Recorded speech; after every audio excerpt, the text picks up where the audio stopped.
Yo, what up, man? Chris, somebody checking in, man, back with the blog, man. Make sure that like button, that subscribe button, Wayne. I appreciate all the support. Salute to everybody, man. Hit that like button on your way in and the subscribe button, man. Your boy is in Miami, man. Short sleeve shirts, man. 78 degrees right now in Miami. You can't beat it. Probably the only place like this is maybe Phoenix right now. You know what I'm saying? But 78 degrees. The weather is cool, but it's warm. You know what I'm saying? It's still pretty warm, and it's early in the morning. It's top of the morning. So I'm in Florida. Sometimes it can be very cool to come down here. Nice city. You know what I'm saying? Beautiful people, beautiful weather, but it can be very competitive to get out of this city. You know, sometimes you got to take freight low at 65 cents a mile just to get out of Florida, man. It can be real bad. But, you know, in the wintertime, a lot of people try to come down here. Obviously, they're trying to get away from the snow and all this kind of stuff. So this becomes even more competitive. So wish me luck. You know what I'm saying? Wish me luck on getting out of here. There was a documentary by Eazy. He obviously did a documentary and talked about a lot of stuff. And he went on Jay Black. So he did a mini documentary. He went on Jay Black show. He also Uncle Rob 15 Minutes of Fame released something as well. So we got a couple things out from Eazy in the last 24 hours. So E-Hive, how we doing today, man? You know what I'm saying? We gonna have a good day. I know y'all gonna be in my comments. I know y'all got a lot to say, man. You know what I'm saying? I'm not E-Hive. I'm not pro Eazy, not against Eazy. I'm just neutral. You know what I'm saying? I like Eazy as a battler, and I do feel like he's one of the more, hated battlers. I do feel like sometimes it's always this URL versus Eazy kind of conversation on the timeline where a lot of URL niggas chime in and have stuff to say. I was listening to a space where people was talking about Eazy and his credibility, and I mean, guess who was talking? 40 bars. I'm like, come on, 40. Like you can't even remember your raps, and you talking about credibility. But this is the kind of stuff we talk about. You know what I'm saying? But E-Hop, we gonna have a good day today, right? You know what I'm saying? We gonna have a good day. We gonna talk about some stuff, and I'm gonna try to be honest about what I heard. So Eazy talked about where he's from. He obviously went around the city of Philadelphia. He caught up with his pops. He caught up with his family, stuff like that. My initial take was I didn't really feel like he needed to do all that. I didn't feel like he needed to do it. I feel like Eazy could have just went live, pulled out his birth certificate, and just said, yo, my pops is from Philly. You know what I'm saying? My grandmother got a church in Philly. My sister still live in Philly. I was born in Philly for a little bit. I left or whatever, but I still rep Philly because I got a lot of roots here. Case closed. I'll see you Saturday. That's all they had to say. That's all he had to say. The fact that he did a documentary lets me know that he was bothered. The fact that he touched on stuff like Zan and Reed Dollars and stuff like that lets me know how bothered he is. And I tell you, a lot of things in battle rap is mental. It's a mental game. So it lets me know that Eazy got this dude really, really working. Really, really working. And we know that he has a potential battle with Twerk, and it does look like that battle is going down. You know what I'm saying? It's going down. I think people was even telling me that it was like a face-off or something. So it looks like it's going down. So that's back-to-back battle. That's a lot of pressure. You know what I'm saying? And if you get through it, then kudos to you, and we can talk about that on the other end. So it lets me know that Cassidy is still winning the chess match of making it Eazy prove. Just think about this. I really go online to prove to you niggas that I live in Atlanta. Like, just think about how crazy that is. No, Chris, you're not really from Atlanta. I'm really going through the motions to prove to bloggers, because that would be probably people that would be saying it, that I live in Atlanta.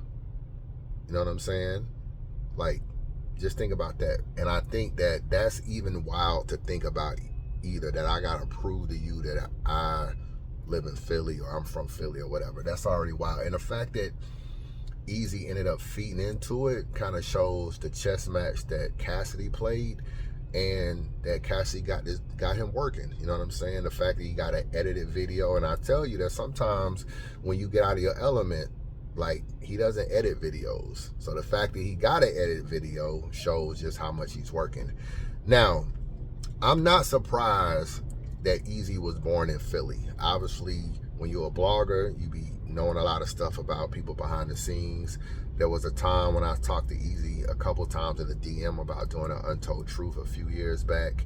So I was doing a little bit of research and stuff about different things and different questions I might ask. So I knew he had roots in Philly. He said he was from Germantown or whatever. So I'm not really surprised that he was able to, you know, provide a birth certificate or something that he was born in Philly. There is a difference between being born somewhere and being raised. Like, I was born in Florida, but I was raised in Atlanta. I left Florida when I was a little kid, so I didn't do anything in Florida. I didn't make any money in Florida. I didn't fuck no girls in Florida. I didn't have a lemonade stand in Florida. I didn't cut no grass for $20 a yard and $10 a yard in Florida. I didn't, you know, go too far outside of my driveway when I was in Florida or my neighborhood in Florida. I didn't do anything in Florida. When I was in Atlanta, that's when I got a chance to break away from my mom and go around the neighborhood and ride my bike to other neighborhoods and play basketball in other neighborhoods. I wasn't doing that when I was, you know, a kid in Florida. I had a little bit more tighter leash because I was obviously younger. So for me, I grew up in Atlanta. And I feel like that's an important thing. So Eazy says something like he left. Let's go back. So he shows his dad. His dad said something that was kind of a little ironic. He was like, Pottsville, this is like the first time I ever heard of that. And he made it sound like this was the first time he ever heard of Pottsville, which was kind of weird to me. Like, I didn't really, like, I don't know if he just misspoke or something, but that was a little off to me. I'm like, that don't really make sense. But so his dad was, you know, going through the roots and everything like that. And like I told you earlier, Eazy could have just went live and showed a little bit and kept it moving. I feel like sometimes when you give Cassidy that much attention and that much energy, the mental battle is you're already technically, to me, losing the mental battle. But at the same time, basically what I got from this whole documentary is that Eazy was born in Philly. He left when he was between, I guess, 8 and 10. I don't know the exact year he left. And from there, he was just in other areas. He obviously was in Pottsville. He obviously went to jail. He obviously might have been homeless at one point in time. I know somebody was saying, and he probably moved around. And it just goes to the question of, do you feel like his earlier years in Philly, the question of, are you born in Philly? Does that mean you're from Philly, or are you raised there? So I don't get the sense that Eazy was raised in Philly. That's my stance on that. Now, born there, yes. So two things can be true. What Cassidy is saying does have, to me, some validity. Is just Cassidy is trying to paint a picture that you just not a Philly nigga. And if you're not raised in Philly, then you can make that argument. And Eazy is saying, yo, I was born in Philly, so I rep Philly. And he can have an argument too. I lean more on the raised part, and I think that's the important part of the discussion. It doesn't look like Eazy was actually raised in Philly, and I feel like it's a big deal. So we talk let me see, because you know I took some notes, so I want to make sure that I'm going in order. So as far as Pottsville, we know he went to high school there. I don't know exactly how long he lived in Pottsville, but it looks like he was with his dad. He broke away from his dad. His mother moved out to Pottsville. He went out there and he moved out to Pottsville. And, you know, he met his friends out there and all that kind of stuff. Went to high school. Eventually, I guess, went to jail. And I don't know where he actually graduated from, but it doesn't look like he spent any middle school or high school years in Philly, if I'm not mistaken. That's what I got from it. Somebody can correct me if I'm wrong. So Pottsville does seem to be a big part of Eazy's life, and I understand why Cassidy is pushing that narrative, because Cassidy is trying to show y'all that he's not really a Philly dude. He's really grew up in the suburbs. He really grew up in Pottsville and stuff like that, and that's what he knows. There is some validity to that, because when you go a little bit further, even right now in 2025, Eazy lives in Pottsville. That's where he lives. Anwar, who I was helping Eazy buy a house. I don't know if Anwar was an insurance guy. I don't know if he was a real estate guy. I don't know his role, but Anwar was helping him get a house. I don't know if it was through a loan. I think Anwar might have worked. I think Anwar worked for a bank. I think he said that on 3 Letterman shit that he works for a bank. So maybe he was helping Eazy with a loan and everything. And Eazy buys a house in Pottsville.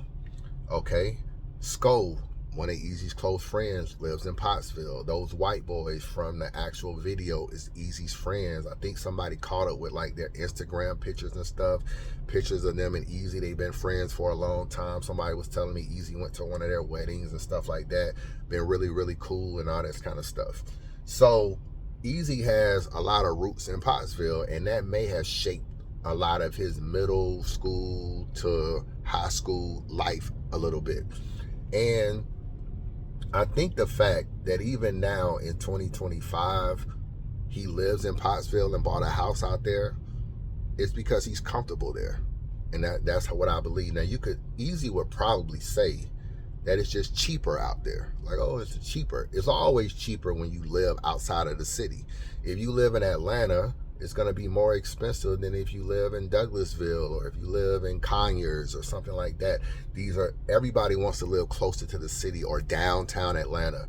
So yes, it's going to be less expensive, but when you're in an entertainment field like Eazy is, trying to be an actor, trying to be a battle rapper, trying to be a rapper in general, you want to be closer to where it's lit at. You don't want to move to Valdosta and always have to be like way out of the mix. Like if I was trying to act and do music in Atlanta, I don't need to move outside of Atlanta. I need to be in Atlanta because Atlanta is where everything is at. It's where the clubs are at. It's where this is at. It's where battle rap is at. It's where everything. I need to be in the city. I don't need to move outside of the city. So the fact that Eazy is in entertainment and still chose to live outside of the city lets me know that that's where he's comfortable at. And I don't know if Eazy is really, really comfortable in Philly like that. And I'm not saying like he's afraid of Philly or whatever, but it's still a comfortable level. Because we know even right now to this day that Eazy still walks around with bodyguards and stuff. Even at like Chrome 23 events where you would think it's your girl league, is security there. You don't really got to have a bodyguard, but when you talk to people, they like, yo, Eazy was in a section with bodyguards. Or I think, we talk about Street Talk Entertainment and Scoop. If I'm not mistaken, Eazy might have pulled up to one of them events and somebody was like, yo, I saw Eazy was here, but he had some bodyguards with him. So I don't know if Eazy even really feel comfortable moving around, even battle rap. And at first I thought maybe it's just a Pap thing. Maybe he's just worried about Pap. I don't really, but then he'll do a live and he'll be like, yo, I'm looking for Pap. I'm looking for Pap. Like, I want to box him. I want to do this. I'm trying to fuck Pap up.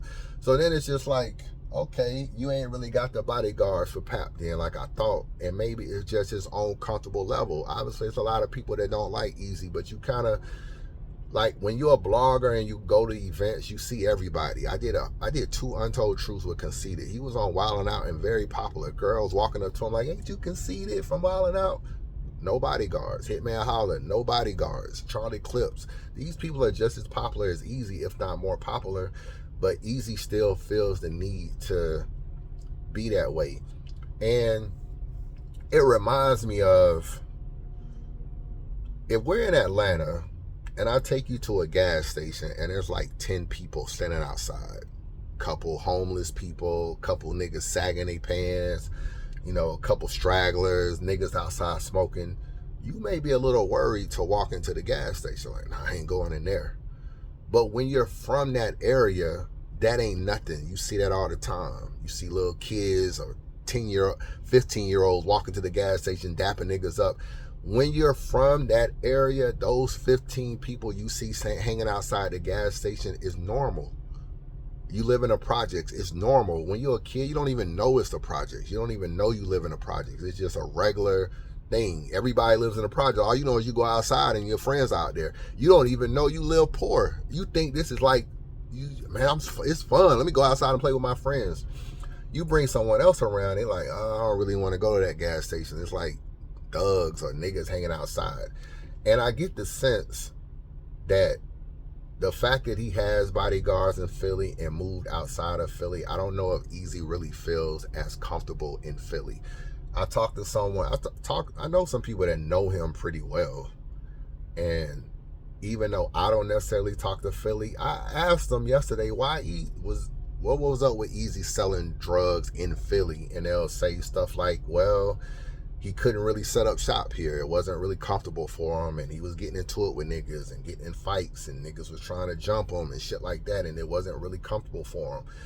But he'll probably say in a documentary that it was more money in Pottsville.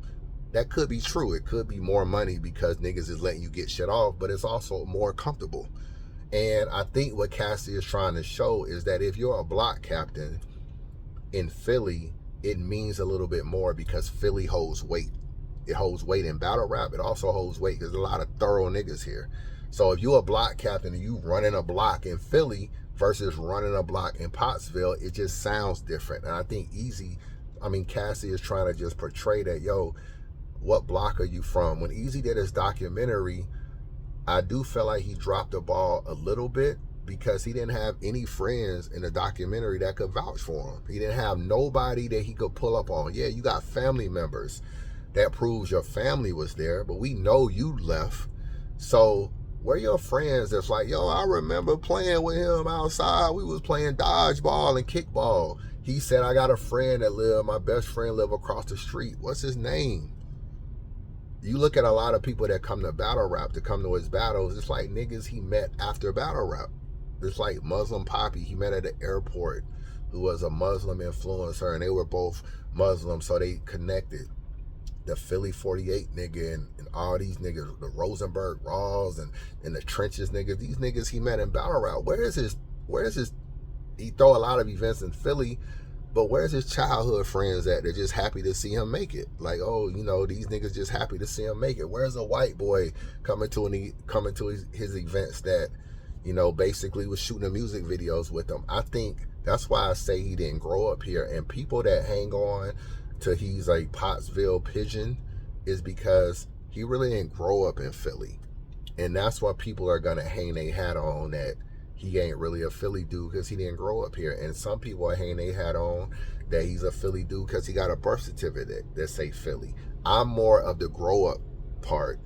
Whatever side you sit on, that's the side you sit on. It doesn't really matter to me. Like I said, I don't really care where Eazy is from, but I understand what Cassidy is doing. Cassidy is just trying to say, like, yo, I don't even really believe that you really feel even comfortable in Philly. I don't really believe that you ran no blocks in Philly, or you naming streets that aren't necessarily really streets and this kind of stuff. And, you got to do all this explaining when you should really have people that vouch for you, because Eazy is a very popular battle rapper, like very popular. So there should be people that be like, yeah, I went to school with kid, you know what I'm saying? Or I did this. And it would have been good that he could show that, but it doesn't seem like he's able to show that. And people are going to hang their hat on that. So I understand what Cassidy is doing, and I understand what Eazy is doing. And whatever side you own, that's the side that you can lean on. Like I said, I'm a blogger. I don't have no dog in the fight. I just watch the battle. And even to this day, I still got Eazy winning the battle. But I do think it's going to be challenging for him, and I'm interested to see how people take to him when he's announced. You know what I'm saying? Coming to the stage, Eazy the block captain, obviously he's going to be announced first. I'm interested to see how the crowd is and how they react to his first round. Because I do think this whole rollout from Cassidy has worked. I think it has definitely damaged Eazy to some degree. And I think him moving to Pottsville isn't just because it's cheaper. I just think it's a comfortability level out there. You know what I'm saying? And when you buy a house in a city, bro, you're comfortable in that particular city. And I just look at that. Let me go over a little bit more notes on some stuff. Hold on, that I wrote down, because he was on Champion too. He said Cassie is an outsider. I actually disagree with that. I think all these pioneers that came back to battle rap, whether it's Jay Mills, Murder Mook, Loaded Lux, Iron Solomon, Cassidy, Math, when he come back, I don't really feel like they're outsiders. I think Eazy is more of an outsider to Philly than Cassidy is an outsider to battle rap, in my personal opinion. And it's easy to say, yo, you didn't battle in 5 years. You just pop out every 5 years. How you not an outsider? He was booked for Freeway. It fell through. He was booked for John John. It fell through. So he's being booked. It's just not working out. So I can't really necessarily act like he's just popping in and out when he had 3 battles in the last 5 years and he just didn't fall through. And we know a lot of it is money and stuff like that. But so I don't necessarily know if that actually worked. Let me see what else.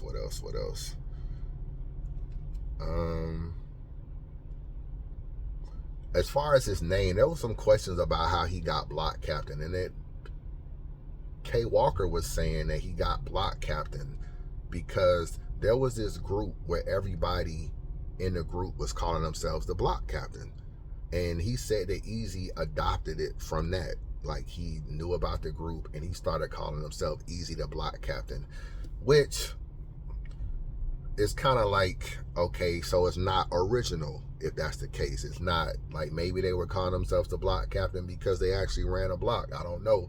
But you basically, from K Walker, this is K Walker, that you basically might have adopted your name from a group that everybody was just calling themselves the block captain, and you did it maybe because it was just cool to do. Then you got the 3 parts in your beard. To a lot of people, they feel like he got it from Vague. You know what I'm saying? If you look at a picture of Vague right here, he got the parts in the beard. And a lot of people feel like that's where he got it from. Now, Vague, you might think, oh, it's just Vague, but Vague was obviously a New York nigga, and Queen of the Ring was very popular back in the day, and they had King of the Ring too. So Vague, who may be more quiet now, was more of a mover and shaker in battle rap back in the day when Queen of the Ring was at their height and King of the Ring was doing their thing as well.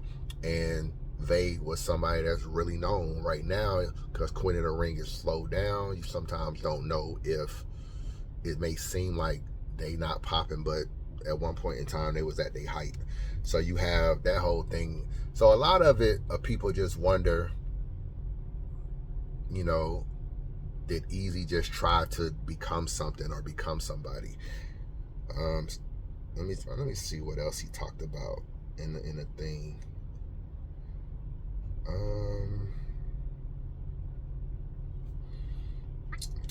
I think that might be all my notes. You know what I'm saying? But that's what I gathered from it.